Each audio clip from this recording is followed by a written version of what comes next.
సంబరాల కోసం మనందరం ఇక్కడ కలుసుకోవడం జరిగింది. ఇక్కడ వచ్చిన విశిష్టమైన అతిథులందరికీ వేదిక ముందున్నారు, వేదిక పైన కూడా ఉన్నారు. మరీ ముఖ్యంగా BM9 న్యూస్ అధినేత ఈశ్వర్ రెడ్డి గారికి నా హృదయపూర్వక ధన్యవాదాలు, శుభాకాంక్షలు. అలాగే BM9 న్యూస్ వాళ్ళ ఏపీ తెలంగాణ కోఆర్డినేటర్ రత్నం గారికి కూడా ధన్యవాదాలు. అలాగే పక్కనే కనపడుతున్న YGN న్యూస్ యాగంటి గారికి కూడా ధన్యవాదాలు, శుభాకాంక్షలు, ఆల్ ది బెస్ట్ మీ అందరికీ. ఇవాళ రోజున నేను మీ ముందు వచ్చాను అంటే కేవలం నేను హైదరాబాద్ నుంచి నిన్నటి రోజున ఈ ప్రోగ్రాంకి హాజరు కావడం కోసమే నేను వచ్చాను. యాక్చువల్గా 21వ తారీఖు చెప్పాడు, అది వాయిదా పడింది, మళ్ళీ ఇప్పుడు వచ్చాడు. ఈనాటి ఈ ప్రోగ్రాంలో నేను BM9 న్యూస్ వాళ్ళు భయరహితంగా వాళ్ళు న్యూస్ సేకరించే విధానం కానీ చెప్పే విధానం కానీ నన్ను చాలా ఆకట్టుకునింది. ఎందుకంటే ఛానల్ చిన్నదే కావచ్చు కానీ దమ్మున్న ఛానల్ అని చెప్పి నేను BM9 న్యూస్ అని మీ అందరికీ సభాముఖంగా తెలియజేసుకుంటున్నాను. ఇకపోతే నేను ఈశ్వర్ రెడ్డి గారి గురించి గతం గురించి చెప్పాలంటే దాదాపు 10-15 సంవత్సరాల క్రితము మా దగ్గరికి వచ్చాడు. ఒక సినీ మ్యాగజైన్ ఏర్పాటు చేయాలి అని ఆయనకు చాలా బలంగా కోరిక ఉండేది. సో మళ్ళీ ఎందుకు సినీ మ్యాగజైన్ నుంచి ఈ ప్రజల పశ్చాన వచ్చాడో ఆ భగవంతుని నిర్ణయంగానే నేను దీన్ని భావిస్తున్నాను. ఇకపోతే నేను చాలా సింపుల్గా క్లుప్తంగా నేను మాట్లాడతాను 1-2 నిమిషాల్లో. జర్నలిస్టులు అంటే ఇందాక ఈశ్వర్ రెడ్డి గారు చెప్పినప్పుడు బార్డర్లో పనిచేసే సిపాయిల కంటే కూడా ప్రమాదకరమైన వృత్తి ఏదన్నా ఉందంటే అదేంటి? జర్నలిస్టులే.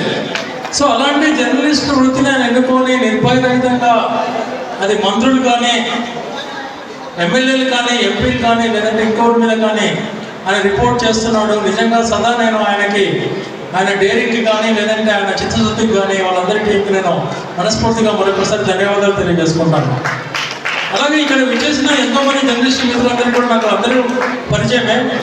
మీకు కూడా నా ధన్యవాదాలు, ఎందుకంటే మీరు కూడా అలాంటి పరిస్థితులను పనిచేస్తున్నారు. ఇకపోతే జర్నలిస్టు మిత్రులకి ఏంటంటే అక్రిడేషన్ అనే ప్రాబ్లం ఉంది. కొంతమందికి అక్రిడేషన్ ఉంది. నా విన్నపం ఏంటంటే ప్రభుత్వ పరంగా అది చిన్న మీడియానా పెద్ద మీడియా కాకుండా అందరికీ అక్రిడేషన్ ఇస్తేనే సబబుగా ఉంటుంది. నేను ఇవాళ రోజున కోట్ల సూర్యప్రకాష్ రెడ్డి డౌన్ ఎమ్మెల్యే గారు రాకపోయినా కూడా నేను వాళ్లకు మీ ద్వారా సందేశం చెప్తున్నాను. కనీసం డౌన్ నియోజకవర్గం ఉన్న చిన్న విలేకరు కానీ పెద్దవాళ్ళకి కానీ లేని వాళ్ళందరికీ అక్రిడేషన్ మీరు ఇప్పించే ఏర్పాటు చేస్తారండి. నేను ఒక మాట చెప్పాలంటే ఇది తప్పుగా అనుకోకండి. ఇక్కడ ఎందుకంటే మాతృమూర్తులు శ్రీమూర్తులు అందరూ ఉన్నారు. అక్రిడేషన్ జర్నలిస్టుకు ఎంత అవసరం అంటే అమ్మ నేను తప్పుగా అనుకోనంటేనే చెప్తాను నేను లేడీస్కి, ఓకేనా? ఒక పెళ్ళైన స్త్రీకి మంగళసూత్రం ఎలా ఉంటే ఆమెకు ఒక సమాజంలో గౌరవం వస్తుందో అలాగే అక్రిడేషన్ ఉంటేనే ఈ జర్నలిస్టులకు సమాజంలో గౌరవం వస్తుంది. అది లేకుంటే ఇంకొక రకమైన అభిప్రాయం కలుగుతుంది. అలాగే నేను ఇంకోటి చెప్పేది ఏంటంటే ఒక డాక్టర్ ఉన్నాడు. ఆ డాక్టర్కు మెడలో సెలస్కోప్ లేకుంటే మనం డాక్టర్ని గుర్తుపడతాము. సో అలాగే నేనేమంటానంటే అక్రిడేషన్ అన్నది ప్రభుత్వ ఖజానాకి చాలా భారం లేని విషయము. దయచేసి మీరు ఎవరికైనా ఇవ్వండి, అంటే చిత్తశుద్ధి ఉన్న వాళ్ళందరికీ. అలాగే జర్నలిస్ట్ మిత్రులకి ఒక గృహ వసతి కూడా ప్రభుత్వం ఏర్పాటు చేయాలి.